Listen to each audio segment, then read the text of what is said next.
দেখো বন্ধুরা, আমি আজকে মোচার ঘন্ট করবো। ছাড়িয়ে কুটে ধুয়ে নিলাম, এবার দিয়ে দেবো জলের ভিতরে সেদ্ধ। অবশ্যই জল গেলে নিতে হবে, সেদ্ধ করে নিতে হবে। আমি দিচ্ছি।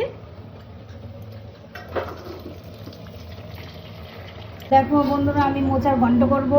মোচার ঘন্ট করতে কি লাগবে দেখো, কুচি আর নারকেল কোড়া, নারকেল কুচি, আর লাগবে ফোড়নের তেজপাতা কুচি কুচি করে কেটে নিয়েছি, আর লাগবে লাস্টে চালের গুঁড়ো। আমি জল দিয়ে গুলিয়ে রেখেছি, এইটা লাস্টে নামানোর আগে দেবো।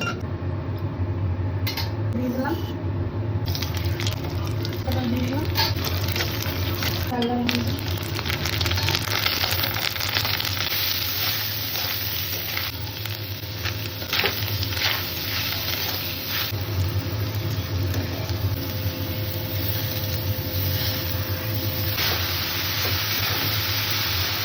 চিনি দিয়ে দেবো। হয়ে গেছে আমার মশলাটা, কত সুন্দর নরম হয়েছে। মশলা দিয়ে দেবো, দিয়ে দিলাম।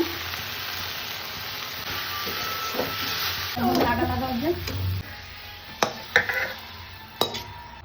ভালো লাগলে একটা লাইক দিও।